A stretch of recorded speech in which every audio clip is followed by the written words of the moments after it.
हामिद बिन दहरा और सईद आमिना और उसके शोहर की शहादत की खबर मिलते ही पहुंच गए। हामिद चंद दिन वहाँ रहकर वापस चला गया। वो मंसूर को भी अपने साथ ले जाना चाहता था, लेकिन आतिका की माँ ने उसकी परवरिश अपने जिम्मा ले ली। मोहम्मद बिन अब्दुर्रहमान की खेतों और बागात की निगरानी घर की हिफाजत जाफर के सुपुर्द दी। उसकी बीवी जुबैदा कभी मंसूर का जी बहलाने के लिए उम्मारा के घर चली जाती थी और कभी उसे अपने साथ ले आती थी। उम्मारा उसे मुस्तकिल तौर पर अपने पास रखना चाहती थी और उसने जाफर को भी अपने नौकरों के साथ रहने की दावत दी थी, लेकिन उन्होंने कहा कि हम अपने आका का घर गैर आबाद नहीं होने देंगे। यही हालत सईद की थी। वो आतिका और उसकी माँ के इसरार के बावजूद चंद दिन से ज्यादा उनके घर न ठहर सका। ताहम वो अपने भांजे को देखने के लिए दिन में एक दो बार इनके घर जरूर आता। जब वो वापस से जाने लगता तो मंसूर उसके साथ जाने के लिए जिद करता। आतिका कहती, नन्हे भाई मेरे पास नहीं रहोगे? नहीं, मैं मामू के साथ जाऊंगा। तुम्हें कहानियाँ कौन सुनाएगा? मामू जान सुनाएंगे। सईद उसे कंधे पर बिठा कर चल पड़ता, लेकिन अपने घर पहुंचते ही उसे आतिका की याद सताने लगती और वो थोड़ी देर बाद उसे वापस ले आता तो आतिका संभालो उसे। वो पूछती, क्यों मंसूर, मामू से लड़ाई हो गई? हाँ, वो मुन्ना बेसूर कर जवाब देता। मामू कहानी नहीं सुनाता, मैं मामू से कहानी नहीं सुनूंगा।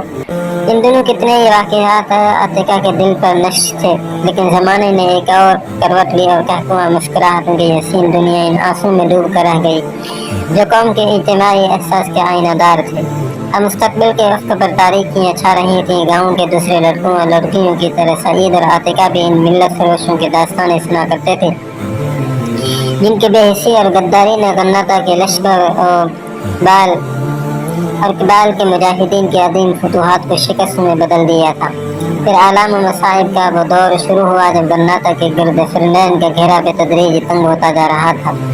आतिका के बाप नसीर बिन अब्दुल मलिक, जो कई मैदानों में दाद शुजाअत दे चुका था, उस बस्ती के शिमाल में कोई 5 मील दूर एक किले में और उसके दाएं बाएं चौकियों की कमान मिल चुकी थी, जिनका मकसद सिर नवादा और फिजारा की जानिब से गन्नाता के लिए रस्तो तमक के रास्ते महफूज रखना था। नसीर को यह अहम जिम्मेदारी तफीद किए जाने की एक बड़ी वजह यह भी थी कि वो इस इलाके के बासर ख़ानदान से ताल्लुक़ था और ख़तरे के वक्त अपनी ज़ाती असर रसूख के बाद आसपास की बस्तियों से हज़ारों रज़ाकारों को बाकायदा फ़ौज की मदद के लिए बुला सकता था।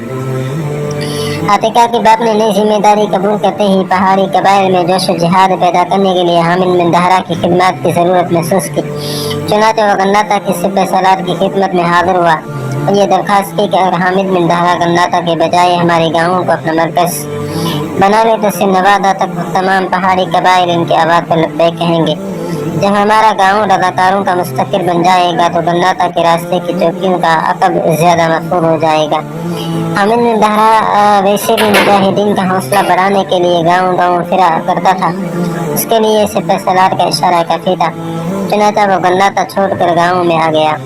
गाँव में चचा हाशिम हामिद बिन दहरा का बेहतरीन मुआविन साबित हुआ। आतिका के बाप की तरह वो भी हामिद बिन दहरा को बरसों से जानता था। उसके बड़े बड़े बेटों ने फौज में शामिल होने से पहले दीन की तालीम हासिल की। गन्नाता में क्याम के दौरान में उसने खुद भी कई बार हामिद बिन दहरा के रूह परवर तकरीरें सुनी थी।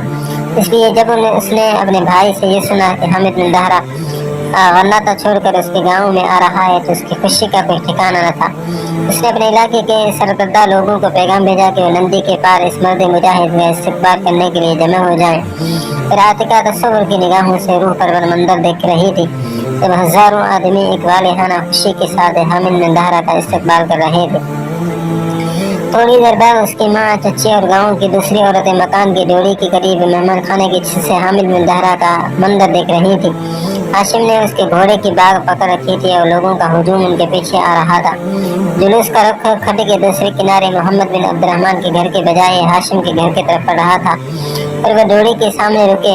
हामिद घोड़े से उतरकर दाएं तरफ एक छोटे से टेले पर चढ़ा और उसकी रूह पर तकरीर सुन रही थी।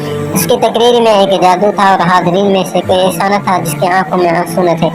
उसके आखिरी अल्फाज आज भी आतिका के दिल पर नश्क थे। वो कह रहा था, मेरा अजीज़ों, कौमों की ज़िंदगी में एक वक़्त ऐसा भी आता है जबकि इज्तिमाई बका के तकाज़े हर फर्द को दुश्मन के सामने सीना सब रहने पर मजबूर कर देते हैं। जवानों की तरह बूढ़ों, बच्चों और औरतों को भी तलवार उठानी पड़ती है और आज अलहमरा की दीवारों के पत्थर پتھر بھی یہ کہہ رہے ہیں کہ غرناطہ کی آزادی کے بجھتے ہوئے چراغوں کو دوبارہ روشن کرنے کے لیے صرف قوم کے فرزندوں کا خون ہی کافی نہیں، بلکہ قوم کی بیٹیوں کو بھی اپنا خون پیش کرنا ہوگا۔ اور وہ اپنے دل میں کر رہی تھی کاش میں اپنی قوم کے ایک بیٹی کی حیثیت سے اپنے سر کی ذمہ داریاں پوری کر سکوں۔ اور جب وہ دن بعد میں اس کا باپ 2 دن بعد اس کا باپ تھوڑی دیر کے لیے گھر آیا تو اس نے کہا، ابا جان حامد بن طاہرہ کہتے تھے کہ آج قوم کے ہر فرد کو سپاہیانہ تربیت کی ضرورت ہے۔ ہاں بیٹی، ہم بہت نازک حالات کا مقابلہ کر رہے ہیں۔ مجھے اس بات کی خوشی ہے کہ میری بیٹی سواری اور تیر اندازی سیکھ چکی ہے، لیکن ابا جان میں اس سے بھی زیادہ سیکھنا چاہتی ہوں۔ تم کیا سیکھنا چاہتی ہو بیٹی؟ میں جہاد کا عملی تجربہ حاصل کرنا چاہتی ہوں۔ اب مجھے قلعے میں اپنے پاس کیوں نہیں چلتے؟ وہاں مجھے استاد بھی مل سکتے ہیں۔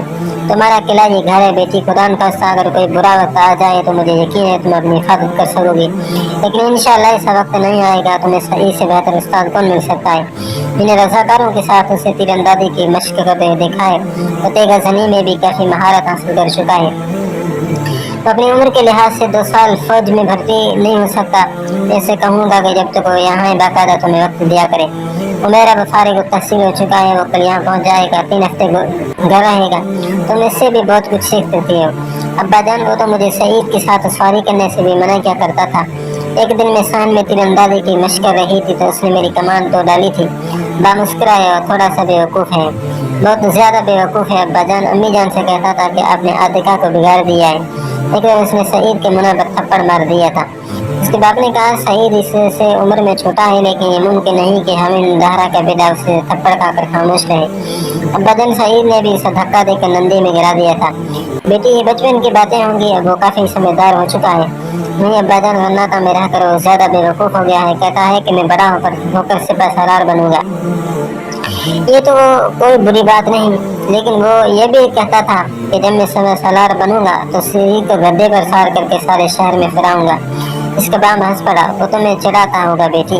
ہمارا نے کہا، عاتقہ کے لیے تعلیم جاری رکھنا بھی ضروری ہے، میرا خیال ہے کہ اسے حامد بن طاہرہ کے گھر بھیج دیا کروں۔ رسی نے جواب دیا، اگر وہ تھوڑا بہت وقت نکال سکیں تو یہ اس کی خوش قسمتی ہوگی، لیکن یہاں ان کے کام کی نوعیت ایسی ہے کہ انہیں عام طور پر گھر سے باہر رہنا پڑے گا۔ تاہم آج ہی ان سے درخواست کروں گا کہ جب انہیں فرصت ملے تو وہ اس کو بلا لیا کریں، ویسے اس کو میری سفارش کی ضرورت نہیں ہے۔ حامد بن طاہرہ اس سے بہت پیار کرتے ہیں۔ اس کے بعد جب حامد بن طاہرہ گاؤں میں ہوتا تو اس کے لیے تھوڑا بہت وقت نکال لیتا۔ جب وہ دورے پر روانہ ہوتا تو پڑھنے کے لیے کتابیں دے جاتا۔ سعید بلا ناغہ اسے تیر اندازی تیغ زنی سکھایا کرتا تھا، لیکن ان کی رفاقت نیا دور بہت مختصر تھا۔